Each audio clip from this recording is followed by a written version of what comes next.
16, 22 और 28, 16, 22 एंड 28, 16% की recovery lowest point से लार्ज कैप निफ्टी 100 इंडेक्स की हो चुकी है, जो कि लार्ज कैप फंड का बेंचमार्क इंडेक्स है। 22% की recovery Nifty mid cap 150 index, जो कि मिड कैप फंड्स का बेंचमार्क इंडेक्स है, उसकी हो चुकी है। और स्मॉल कैप 250 इंडेक्स जो है उसकी रिकवरी लोएस्ट पॉइंट से 28% हो चुकी है। समझ में आ गया? तो large cap, mid cap and small cap जो फंड्स हैं एक्टिवली मैनेज्ड, किसी फंड की थोड़ी कम, किसी फंड की थोड़ी ज्यादा, लेकिन एवरेज फंड्स की भी रिकवरी इतनी ही हो चुकी है। निफ्टी 50 इंडेक्स जो है, जो मेजर हमारा इंडेक्स है इंडिया का, इंडियन मार्केट का, वो अपने ऑल टाइम हाई से सिर्फ और सिर्फ 650 पॉइंट्स, 650 या 640 पॉइंट के आसपास नीचे है ऑल टाइम हाई से। ये मैं बिल्कुल नहीं कह रहा हूं कि आगे का जो ये 600-650 पॉइंट्स की जो जर्नी है वो बहुत ज्यादा आसान होगी। क्यों? क्योंकि जो डेडलाइन है टैरिफ का, उसको लेकर न्यूज आ रही है कि एक्सटेंशन हो सकता है, लेकिन अभी ना तो ट्रेड के लिए कोई मतलब ऐसा हो गया कि ट्रेड हो ही गया या फिर एक्सटेंशन हो ही गई, ये दोनों चीज कंफर्म नहीं हुई है, लेकिन दोनों को लेकर बस न्यूज आ रही है। क्लियर है? तो ये जो टैरिफ वाला जो मामला है, बस ये मामला है कि स्पीड ब्रेकर की तरह काम कर सकता है, नहीं तो फिर खुला रास्ता है ऑल टाइम हाई की तरफ जाने के लिए। जो इंडिविजुअल स्टॉक्स हैं, अब क्योंकि रिजल्ट का सीजन स्टार्ट होगा और काफी पीछे ऐसे एक्शंस लिए गए हैं आरबीआई के द्वारा, गवर्नमेंट के द्वारा, कि यहाँ पे जो रिजल्ट्स है वो अच्छे आने की उम्मीद है, तो इंडिविजुअल स्टॉक्स जो भी हैं वो भी भागेंगे। तो ऐसे में इंसान, सबसे पहला इंसान का काम क्या होता है? दूसरे की गलती से सीखना।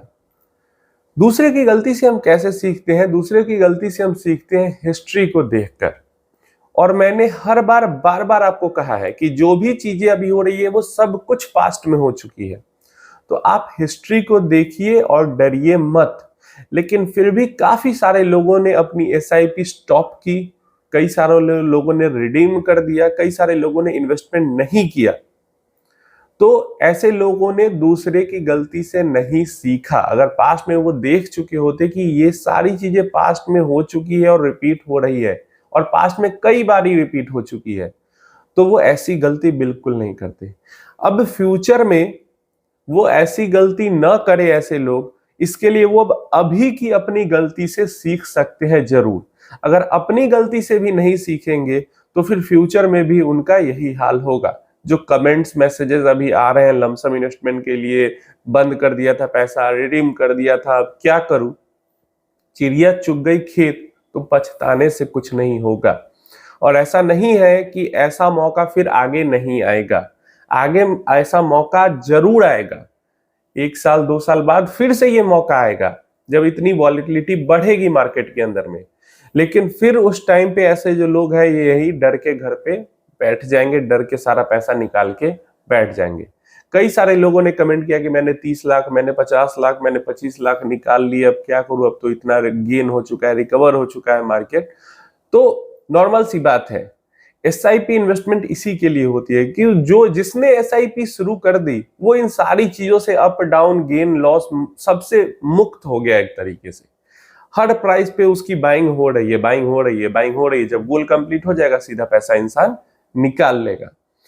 तो ये चीज जो है, अपनी पैर पे कुल्हाड़ी मारना या हिस्ट्री की गलती से, दूसरों की गलती से न सीखना, ये एक बहुत बड़ा रीजन हो जाता है जिससे के कारण कई सारे लोगों की जिंदगी यहाँ पे अच्छी नहीं हो पाती है, सुधर नहीं पाती है। ज्यादा समय भी नहीं बीता है, मार्च के महीने में सारे इंडेक्सेस ने 2-3 मार्च के आसपास सारे तीनों इंडाइसेस ने लो लगाया था। अपना माइक्रो कैप ने भी तभी लो लगाया था, 2 या 3 मार्च के आसपास। मार्च के बाद अप्रैल, मई, जून और अभी जुलाई हो रहा है। अब जुलाई आएगा, मतलब अभी तो जून ही है, अब जुलाई आएगा, तो जुलाई को अभी भी बंद ही करते। जून, 3 महीने लगे हैं मार्केट को अपने लोएस्ट पॉइंट से जो हाईएस्ट पॉइंट अभी है मार्केट का, अभी ऑल टाइम हाई नहीं है लेकिन अभी हाईएस्ट पॉइंट पे है जो वॉलेटिलिटी रही है उसके अंदर, 3 महीने में लोएस्ट पॉइंट से हाईएस्ट पॉइंट पे आ गए। और जो 3 महीने की जो बात होती है वो किसी भी एक इंसान की इन्वेस्टमेंट पूरी जो जर्नी है उसमें 3 महीने कोई मायने ही नहीं रखती। अब आप मुझे कहोगे कि अरे गिरावट तो पिछले मतलब सितंबर से हो रही है, लेकिन सितंबर से सीधा सीधा गिरावट तो नहीं हो रही है। गिरावट हुई, नवंबर में फिर all time high small cap ने लगाया, फिर गिरावट हुई, फिर थोड़ी रिकवरी, थोड़ा बहुत रिकवरी जनवरी टाइम में देखा, फिर फरवरी मार्च में फिर गिरावट हुई और मार्च के बाद फिर रिकवरी ही हो रही है। तो ऐसा तो हुआ नहीं कि बस सितंबर से जो गिरना शुरू हुई वो अभी तक गिर ही रही है। बीच में up down up down up down का फेज आया। जब कुछ माहौल सुधरता था ऊपर मार्केट भागती थी, फिर कुछ बुरे हालात आ जाते थे, बुरा न्यूज बुरा सेंटीमेंट आ जाता तो मार्केट गिरती थी। शॉर्ट टर्म में मार्केट ऐसे ही काम करती है और ये मैं हजारों बार बता चुका हूं, लेकिन मेरे बार बार बताने पे भी आप लोग इन चीजों को नहीं समझते और इस पे अमल नहीं करते हो। शॉर्ट टर्म में मार्केट न्यूज पे और सेंटीमेंट पे रिएक्ट करती है और लॉन्ग टर्म में जो मार्केट की चाल होती है वो कंपनीज की या फिर ओवरऑल इकोनॉमी, समझ लो कि इकोनॉमी के ग्रोथ पे डिपेंड करती है। और जब हमें दिख रहा है बीच में कि कंपनीज के क्वार्टरली रिजल्ट्स सुधरे, उम्मीद से बेहतर आए, जब हमें दिखा बीच में कि जो जीडीपी ग्रोथ का डेटा है वो अच्छा आया, जब हमें दिखा बीच में कि ये सब सारी सिचुएशन खराब थी इससे पहले, तो सरकार ने लोगों के पास जो लिक्विड पैसा है उसको बढ़ाने के लिए टैक्स में राहत दी। जब हमें दिखा बीच में कि आरबीआई एक्शन ले रहा है इकोनॉमी के अंदर लिक्विडिटी को बढ़ाने के लिए, जो इंटरेस्ट रेट है, आरबीआई के भाषा में जो रेपो रेट है उसको घटा रहा है। जब हमें देखा बीच में खराब हालात जब थे कि बैंक के पास जो रिजर्व पैसा रखना होता है उसकी जो लिमिट है उसको आरबीआई कम कर रहा है ताकि बैंक्स के अंदर लिक्विडिटी बढ़े और बैंक भी पैसा बाहर बांटे। तो जब ये सब स्टेप्स उठाए जा रहे थे, तो जब ये सब न्यूज आ रही है कि ये सब चीजें हो रही है और फिर भी उस टाइम पे मार्केट उसके ऊपर अच्छा रिएक्ट नहीं कर रहा है, तो क्या हो रहा है, एक तरीके से ये स्प्रिंग की तरह काम कर रहा है। अगर गुड न्यूज पे या गुड कोई ऐसा चेंजेस होता है रूल्स रेगुलेशन में इकोनॉमी के अंदर जिसका अच्छा प्रभाव मार्केट पे पड़ना चाहिए, लेकिन उस टाइम पे नहीं हो रहा है, तो एक तरीके से वो स्प्रिंग दब रहा है। जितने दिनों तक दब रहा है दब रहा है दब रहा है, खराब हालात हैं, जब वो उछलेगा, छूटेगा स्प्रिंग, तो वो भागेगा तेजी से। और अभी वो स्प्रिंग नहीं छूटा है, वो स्प्रिंग आगे छूटेगा। अभी हमारे मार्केट के ऊपर फिर से दबाव आएगी। अगर कुछ भी नहीं होगा ना, फिर भी जो सेलर्स हैं मार्केट को ऑल टाइम हाई ले जाने से पहले बहुत ज्यादा प्रेशराइज करने की कोशिश करेंगे सेलर्स, क्योंकि उनके लिए ऑल टाइम हाई एक छत की तरह है और एक बार वहां पे टकरा के नीचे आना ही है। तो ये सब मैं इसलिए समझा रहा हूं ताकि एक तो दूसरे की गलती से आप सीखें और दूसरा अपनी गलती से भी सीखें। कोई भी जो इतना फरवरी के महीने में हल्ला मचाया गया था, और फरवरी के महीने में ज्यादा दिक्कत ये जो बड़े इन्वेस्टर या फंड मैनेजर है इन्होंने जो हल्ला मचाया था इसके कारण मतलब सेंटिमेंट और ज्यादा खराब हुआ था। नॉर्मल मार्केट रहती तो इतना हालात खराब मार्च फरवरी में नहीं होते जितना इन लोगों के हल्ला मचाने के कारण कि 5 साल 10 साल तक पैसा नहीं बनेगा, बहुत एकदम पैंट उतरने वाली है, हिस्ट्री का सबसे बड़ा क्रैश आने वाला है। फरवरी में ये सब चीजें पीक कर गई थी, बहुत ज्यादा हो गई थी, इस कारण से मार्केट इतना गिर गया था।